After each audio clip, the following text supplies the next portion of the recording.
성경 묵상하겠습니다. 고린도전서 15장 1절부터 11절까지입니다. 우리 1절의 말씀부터 함께 합독하겠습니다. 형제들아, 내가 너희에게 전한 복음을 너희에게 알게 하노니 이는 너희가 받은 것이요 또 그 가운데 선 것이라. 너희가 만일 내가 전한 그 말을 굳게 지키고 헛되이 믿지 아니하였으면 그로 말미암아 구원을 받으리라. 내가 받은 것을 먼저 너희에게 전하였노니 이는 성경대로 그리스도께서 우리 죄를 위하여 죽으시고 장사 지낸 바 되셨다가 성경대로 사흘 만에 다시 살아나사 게바에게 보이시고 후에 12 제자에게와 후에 900여 형제에게 일시에 보이셨나니 그 중에 지금까지 대다수는 살아있고 어떤 사람은 잠들었으며 그 후에 야고보에게 보이셨으며 그 후에 모든 사도에게와 맨 나중에 만삭되지 못하여 난 자 같은 내게도 보이셨느니라. 나는 사도 중에 가진 자라. 나는 하나님의 교회를 박해하였으므로 사도라 칭함받기를 감당하지 못할 자니라. 그러나 내가 나 된 것은 하나님의 은혜로 된 것이니 내게 주신 그의 은혜가 헛되지 아니하여 내가 모든 사도보다 더 많이 수고하였으나 내가 한 것이 아니요 오직 나와 함께 하신 하나님의 은혜로라. 그러므로 나나 그들이나 이같이 전파하매 너희도 이같이 믿었느니라. 아멘. 오늘 부활이라고 하는 주제로 말씀을 드리겠습니다. 할렐루야. 아멘. 옆분과 인사하겠습니다. 부활을 믿읍시다. 부활 믿으십니까? 요즘 장례식장을 잘 가서 오늘도 다녀왔고 또 어제도 다녀왔고 지난주에도 그렇게 다녀왔습니다. 죽음은 참 허무한 것 같지만 죽음이 인생의 마침표가 아닙니다. 영원한 삶의 시작인 줄로 믿습니다. 그래서 우리 부활에 대한 소망을 가져야 하는 겁니다. 한 기독교인이 무슬림과 이런 대화를 합니다. 우리에게는 기독교에서 없는 것이 하나 있다. 그게 뭐냐 그렇게 물어보니까 메카에 가면 마호메트의 무덤이 있다는 겁니다. 거기에 가면 관이 있는데 우리는 그가 정말 있었다라고 하는 것 무덤을 통해서 알 수 있다. 하지만 기독교는 예루살렘에 가면 빈 무덤밖에 없지 않느냐.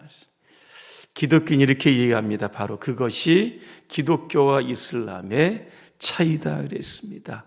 예수님은 부활하시고 승천하셨기 때문에 예수님의 무덤은 빈 무덤이다. 그렇게 이야기했다고 합니다.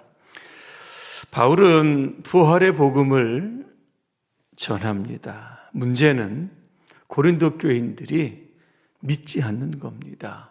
왜 믿지 않았을까 보니까 그 당시에 헬라 철학이 굉장히 유행을 합니다. 그 철학 사상 중에 하나가 뭐냐면 영지주의라고 하는 겁니다. 영지주의는 사람을 이원론으로 분리해서 생각을 합니다. 육체는 악하고 영은 선하다. 이런 논리로 접근을 하는 겁니다. 영은 무한하고 육체는 유한하다라고 하는 겁니다. 그래서 인간은 육체적으로는 죽지만 영적으로는 죽지 않는다.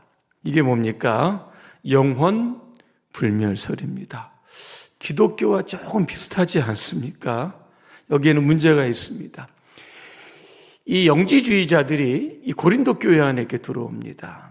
그들이 말하면서 육체로는 죽지만 영혼으로는 죽지 않는다. 이거 주장을 하면서 뭐라고 이야기하냐면 몸으로 죽은 자가 부활할 수 없다. 이렇게 이야기를 다 합니다. 이 부분에서 기독교하고 틀린 부분입니다. 그러면 영지주의자들은 예수님의 부활을 어떻게 이해했을까라고 하는 겁니다. 그들은 예수님의 부활을 가연설이라고 하는 논리로 주장을 하는 겁니다. 이 가연설은 예수님은 하나님의 아들이기 때문에 육체를 지닌 분이 아니라는 겁니다. 예수님은 영이시라고 하는 분입니다.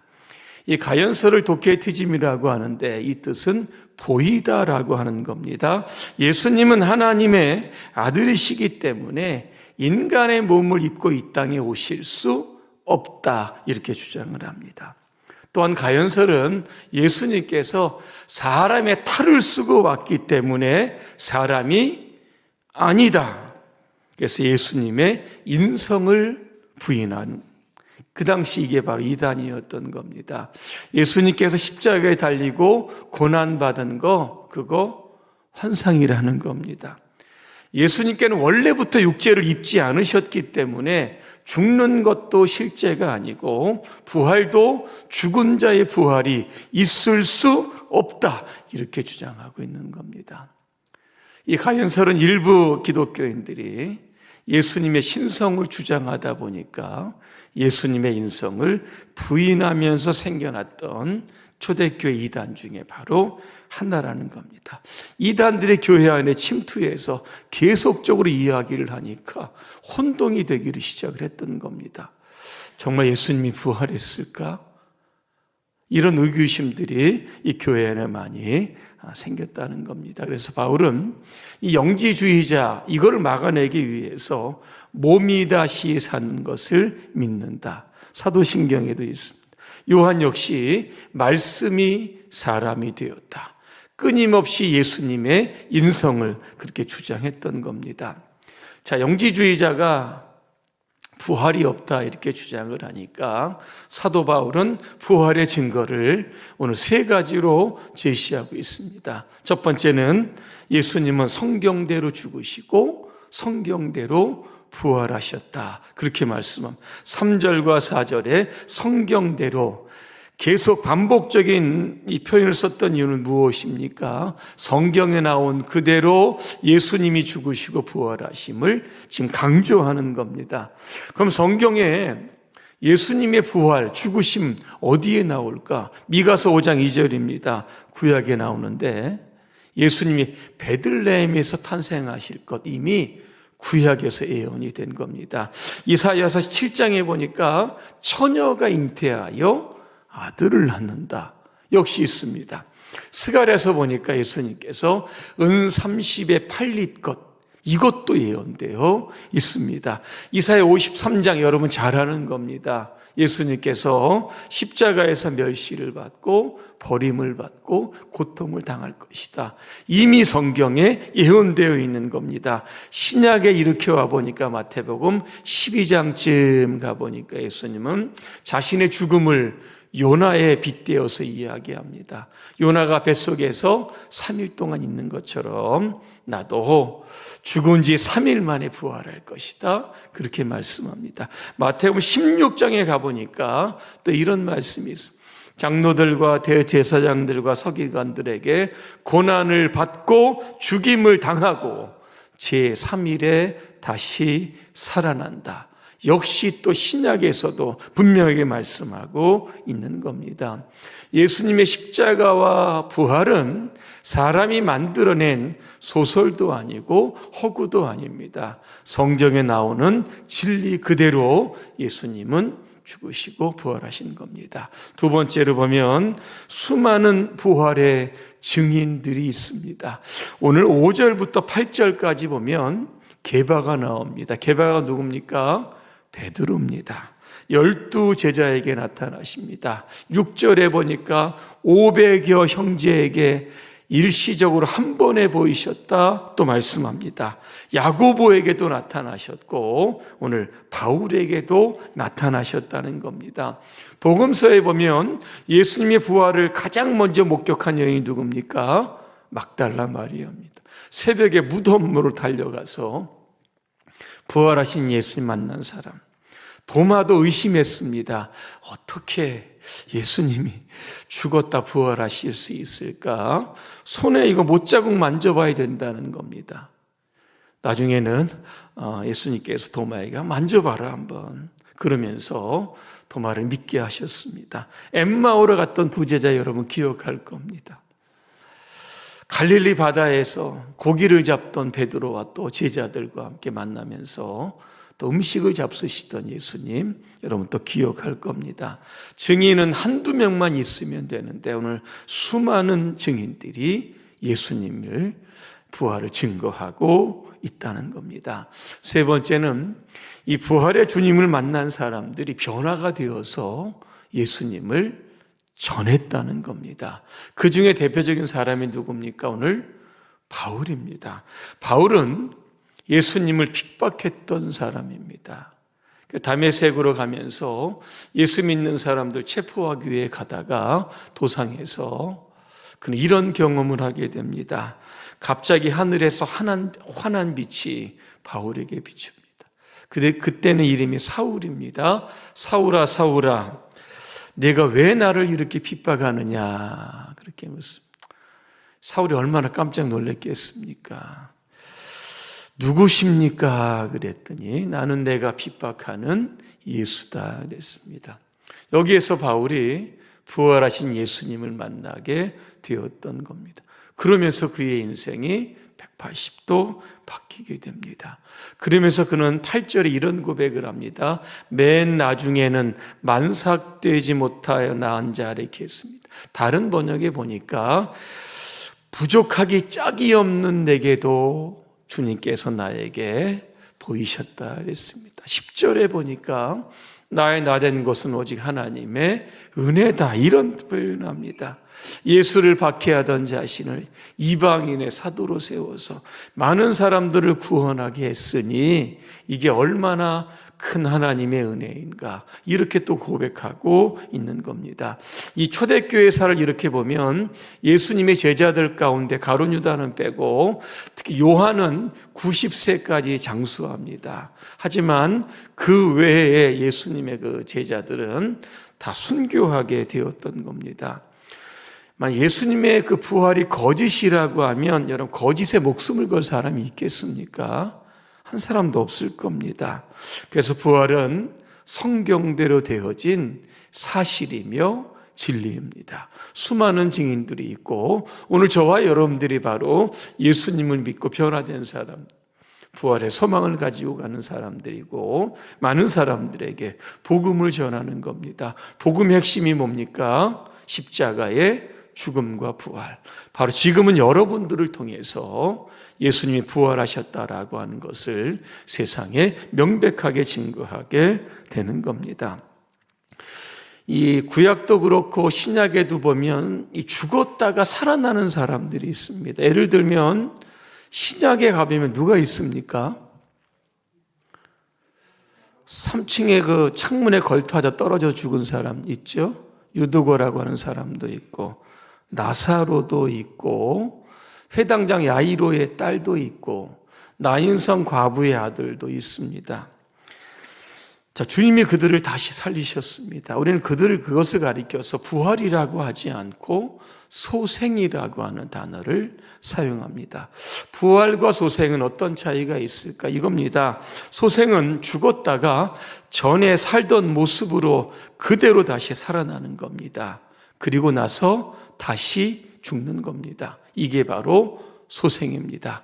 하지만 부활은 전에 살던 모습과는 전혀 다른 모습으로 살아나는 겁니다. 그 부활은 다시 죽는 일이 없는 겁니다. 이런 생각을 해봅니다. 한 번 죽은 사람이 어떻게 다시 살아날 수 있을까? 오늘 우리 한명미 권사님 어머님도 화장을 해서 신암교회 묘지 고령으로 다 이렇게 가게 됩니다. 화장을 하고 매장을 하게 되면 몸은 이미 다 이게 없어집니다. 눈에 보이지 않는데 어떻게 부활 때 신령한 몸으로 부활할 수 있을까? 이런 생각을 하게 되는 겁니다. 또 저는 이런 생각을 해봤습니다. 어린 나이에 죽으면 어린 나이로 부활을 할까? 그러면 천국에는 유치원이 있어야 될 겁니다. 장애를 가진 사람이 만약에 죽게 되면 장애를 가진 상태로 부활하게 될까? 그러면 천국에는 재활병원이 아마 있어야 될 겁니다. 백수로 죽으면 천국에서 그냥 백수로 살게 될까? 이런저런 생각을 여러분 저를 해보게 되었습니다. 여러분 어떻게 생각을 하십니까? 우리 이 부분에서 한번 이 부분을 좀 생각해 보아야 합니다.